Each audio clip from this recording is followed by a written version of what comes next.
Dicintai iblis, jin dan siluman, fenomena ini jarang terjadi tapi ada. Dicintai iblis, jin atau siluman YG saya maksud di sini adalah adanya makhluk gaib YG merugikan kita dengan jalan dia jatuh cinta kepada manusia, dia mencintai manusia dengan asmaranya.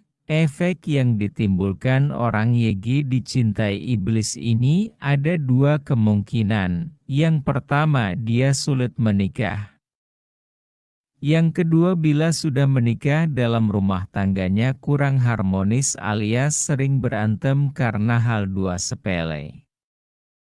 Kenapa begitu? Karena si iblis ini punya rasa cemburu juga. Tapi jangan lantas kalau rumah tangganya tidak harmonis mengambil kesimpulan wah saya dicintai iblis.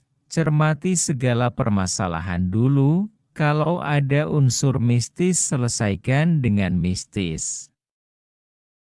Kalau tidak ada unsur mistis selesaikan dengan logika dan rasa. Dalam kehidupan sehari-hari kita sering kurang cermat dalam hal ini. Misalkan ada sebuah rumah tangga YG selalu cekcok.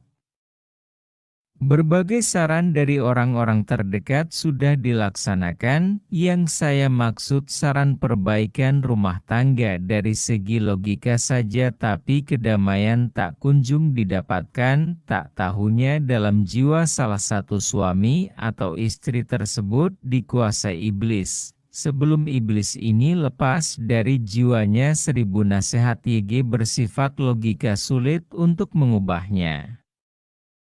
Sering juga saya diajak sharing begini mas saya sudah bekerja keras sudah rutin membaca Al-Waqiah puasa Senin Kamis ikut pelatihan 2 pelatihan kesuksesan tapi kenapa rejeki saya tetap seret.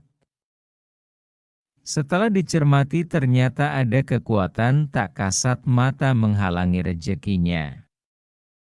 Bahkan sering di saat SY disuruh membantu orang YG kena paranoid di depan saya familinya mengatakan orang sakit beban pikiran didoai 5 tahun pun gak bakal sembuh. Sebelum si sakit sembuh saya tidak akan komentar apa-apa.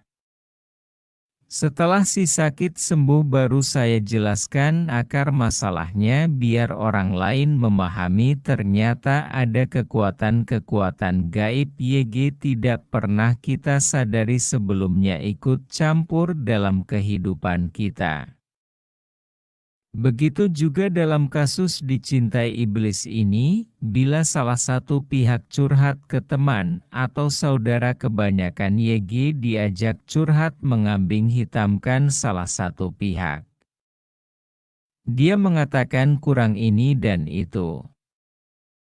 Mari kita bersama-sama mencermati kasus dicintai iblis ini agar kita bisa mengambil langkah YG tepat. Dicintai iblis ada gejala-gejala YG dialami oleh orang yang dicintai. Di antaranya sering mimpi bertemu lawan jenis entah itu tetangga teman saudara dan sebagainya. Kapasitas mimpi ini sering banget. Di dalam mimpi tersebut ada YG merasa mesra-mesraan. Ada juga YG merasa ketemu saja, tanda selanjutnya di bagian pundak belakang entah kanan atau kiri selalu terasa pegal walau tidak capek, tapi tidak setiap pegal di pundak dicintai iblis loh.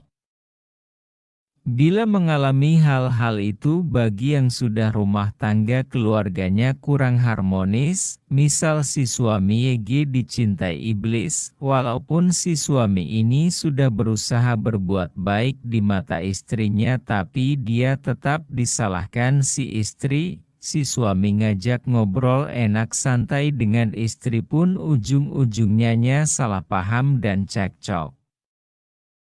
Dari mana datangnya iblis ini kok mencintai manusia? Kita tidak dapat memastikan, untuk mengetahui datangnya bisa dijadikan sedikit acuan di tulisan mendeteksi energi negatif.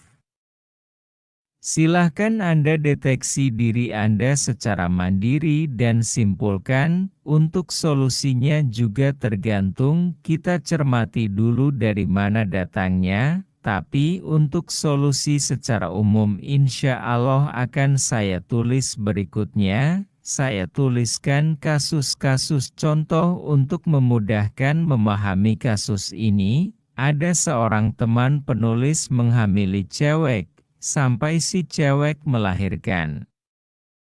Si cowok bertanggung jawab atas semua itu, tapi si cewek menjawab akan tetap merawat anaknya, tapi kalau dinikahi cowok itu dia gak mau, lalu cowok menangis merasa bersalah dan tidak habis pikir kenapa bisa begitu.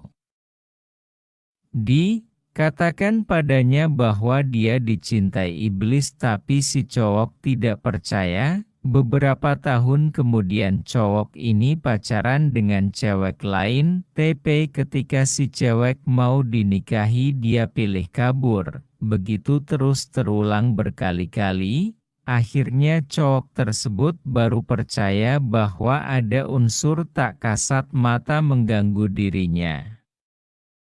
Maka dari itu Rasulullah pernah berpesan bahwa kebersihan itu sebagian dari iman. Iman itu perkara gaib, jadi yang dibersihkan adalah hal-hal gaib yang masuk ke tubuh kita dan merusak jasad serta rohani kita. Sering-sering membersihkan diri lewat ruqyah dan mandi taubat setiap hari. Yuk bersih-bersih, Allah menyukai manusia sering membersihkan diri.